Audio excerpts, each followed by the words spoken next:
Olá, Deus abençoe a sua vida, Deus abençoe esse dia. Vamos ler mais 3 capítulos da Palavra de Deus. Livro de Isaías, capítulo 34, 35 e o capítulo 36. Capítulo 34 é um julgamento contra as nações. Qual é o propósito? É anunciar o julgamento de Deus sobre as nações com foco especial em Edom. Então, o verso 1 vai começar com uma convocação de todas as nações para ouvirem a mensagem do Senhor sobre o julgamento que está por vir. Aproxime-se, nações, e escutem. Preste atenção, ó povos, que o ouçam a terra e tudo que nele há, o mundo e tudo o que dele procede. Então, você percebe que aqui há um chamado para todas as nações, todas as nações. E o que vemos aqui é Deus indignado com todas as nações e suas forças. O profeta Isaías, ele descreve uma cena de desolação e derramamento de sangue. E aí o verso 3 e o verso 4. O verso 3 é muito forte, olha o que diz: se os mortos serão lançados fora e os seus cadáveres exalarão mau cheiro. E aí o texto continua, do verso 5 até o 15, e o foco se volta especialmente para Edom, simbolizando os inimigos de Deus, que será completamente destruído e transformado em um deserto. Talvez a sua pergunta é, por que o foco volta para Edom? A gente percebe um apontamento bíblico para trazer um ensino muito consistente, que está lá em Gênesis 15. Quando a Bíblia fala da nação de Israel que será levada e ficará cativa por um tempo, que foi no caso do Egito, que Deus os tiraria e o traria de volta, e aí a Bíblia fala sobre as nações que estarão ali, e aí a Bíblia fala que a taça da ira de Deus ainda não está preenchida completamente. Então, o tempo de Israel no Egito é para que aquela taça tivesse preenchida, para que o juízo de Deus seja derramado. Então, eu sempre gosto de usar uma expressão do Novo Testamento, que Deus é longânimo. O que é isso? O estupim de Deus é longo. Mas quando esse estupim chega no final, quando chega o momento de Deus derramar a sua taça, isso vale para mim e para você. A gente vê esse Deus longânimo, e as pessoas muitas vezes ficam brincando com Deus. Não, Deus é amor. Deus é amor. O estupim de Deus é longo, mas quando ele chega no final, o que sobra? Juízo. Lembrando que quando a Bíblia fala de juízo, no Novo Testamento, nós vamos ler o Novo Testamento, todos nós, todo homem, todos vão comparecer diante de Deus, para ser julgado segundo as suas obras, segundo as suas palavras, segundo a sua maneira de viver nessa terra. Quando nós vamos continuar, e aí do verso 5 e 15, esse foco em Edom, e aí ele continua até o final do capítulo. O capítulo termina com a garantia de que a palavra do Senhor será cumprida e os animais selvagens habitarão a terra desolada de Edom. Eu gosto muito, e eu preciso ler isso com você, verso 16, procure no livro do Senhor e leiam. Nenhum desses animais estará faltando, nenhum estará sem o seu par, pois foi a sua boca que deu ordem, o seu espírito os ajuntará. Ele designa as porções de cada um, sua mão a distribui por medida, eles se apossarão delas para sempre, e ali habitarão de geração em geração. Eu sou apaixonado pela palavra de Deus, então todo apontamento bíblico que fala de Deus cumprindo a sua palavra, não esqueça. Deus não é homem para mentir, nem filho do homem para se arrepender. Ou seja, Deus zela pelo cumprimento da sua palavra. Se Deus falou, vai se cumprir. Vai se cumprir. Eu vejo muitas pessoas me dizendo assim, pastor, teve um momento da minha vida que Deus falou, mas não aconteceu. Eu digo, então Deus não falou. Porque desde Gênesis, capítulo 1, quando Deus fala, acontece. Se Deus falou, vai se cumprir. Vai se cumprir. Então, o capítulo aqui, ele termina com essa garantia. A palavra de Deus vai se cumprir. Vai se cumprir. Eu gosto muito, deixa eu ler com você, eu coloquei aqui, Evangelho de Lucas, capítulo 21, verso 22.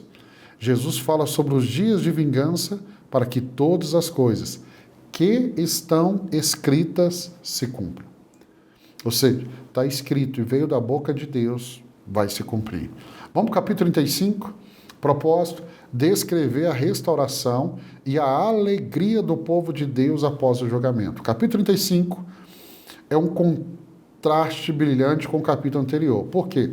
Porque descrevendo a transformação da terra desolada em um lugar de alegria e fertilidade. Olha o verso 1 e 2.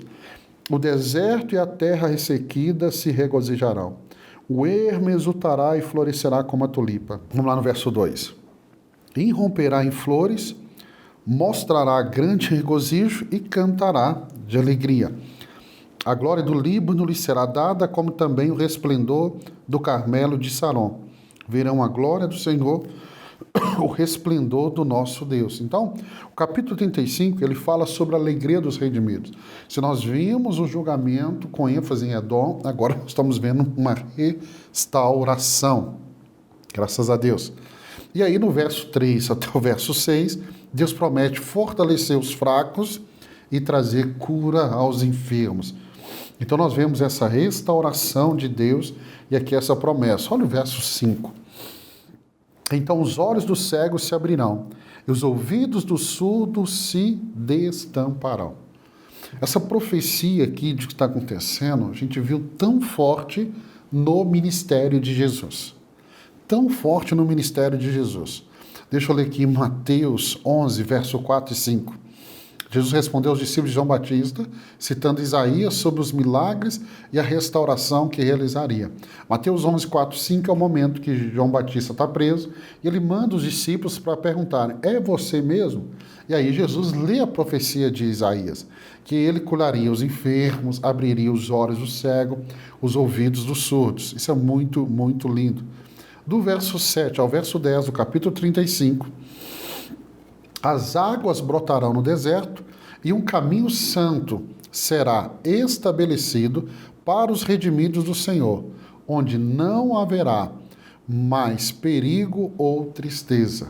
Então, o capítulo 35 é esse capítulo de restauração, né? E este caminho levará o povo de Deus de volta a Sião com cânticos de alegria. O verso 9 nos mostra isso e o verso 10. Né? O verso 10 diz assim, e os que o Senhor resgatou voltarão, entrarão em Sião com cantos de alegria, duradoura alegria, coroará sua cabeça, júbilo e alegria se apoderarão deles, e a tristeza e os suspiros fugirão. Eu gosto tanto dessa expressão, né? Duradoura alegria. E quando ele fala que a tristeza e o suspiro fugirão. Fugirão. Vamos ao capítulo 36. Qual é o propósito? Relatar a invasão de Senaqueribe, rei da Síria, e a sua tentativa de intimidar Jerusalém. Então, olha o que eu disse. No 14º ano do reinado de Ezequias, Senaqueribe, rei da Síria, atacou todas as cidades fortificadas de Judá e se apossou delas. Eu gosto muito dessa passagem. Ela se repete nos textos dos livros que nós já lemos, quando fala do rei Ezequias, e o que temos aqui? Senaqueribe, rei da Síria, ele não só ataca, mas o que ele tenta fazer aqui, né, é intimidar a nação. Então, Isaías começa aqui no verso 1, narrando a invasão de Judá por Senaqueribe, rei da Síria, durante o reinado de Ezequias, e Senaqueribe envia o seu comandante, Rabsaque, a Jerusalém com uma mensagem de intimidação, tentando desmoralizar o povo e convencê-los de que confiar no Senhor é inútil. Do verso 1 ao verso 10, ao ponto deles dizerem assim, Ezequias, o rei Ezequias estão enganando vocês. Eles vão dizer assim, olha para as outras nações, olha para outros povos. Eles também confiaram nos deuses dele e eles caíram. Vocês também cairão. Só que Israel confiava no Deus vivo. O nosso Deus não é como os outros deuses. O nosso Deus é o único Senhor e verdadeiro Deus. Esse comandante, Rabsaque, fala em hebraico para que todos ouçam. E ele só não fala, ele zomba de Ezequias, afirmando que nenhum Deus deu às outras nações livramento. E não vai ser o Deus de Israel que vai dar esse livramento. E aí o capítulo termina com o silêncio do povo. Por que o silêncio? Obedecendo à instrução de Ezequias. Verso 36, verso 21, capítulo 36, capítulo 36, verso 21. Mas o povo ficou em silêncio e nada respondeu, porque o rei dera essa ordem: não lhe responda. Então o administrador do palácio, Eliaquim, filho de Euquias, o secretário Sebna e o arquivista Joá, filho de Asaf, com as vestes rasgadas, foram contar a Ezequias o que disseram o comandante. Eu gosto muito disso aqui, mas o povo ficou em silêncio. Porque o maior erro, e eu aprendo muito aqui no capítulo 36, é eu e você tentarmos dar uma resposta para quem vem muitas vezes para mentir, para intimidar, para falar o que não deve.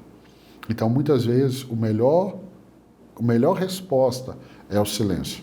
Na verdade, o silêncio é uma resposta. Podemos lembrar de Jesus, que diante dos seus acusadores, ele fica em silêncio. Nem sempre o melhor caminho é a resposta. Muitas vezes, a melhor resposta é o silêncio. E o que vemos aqui, para a gente terminar, essa mesma narrativa, ela está lá em 2 Reis, capítulo 18, que vai falar da invasão de Senaqueribe, como Deus dá um grande livramento, né? Um grande livramento para a nação de Israel.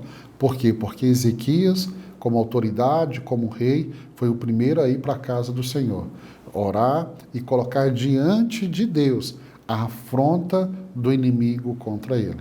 Então, no dia que você estiver em guerra, em lutas, em dificuldades, coloque diante do Senhor. Nós vamos ver isso amanhã no capítulo 37 com mais detalhes.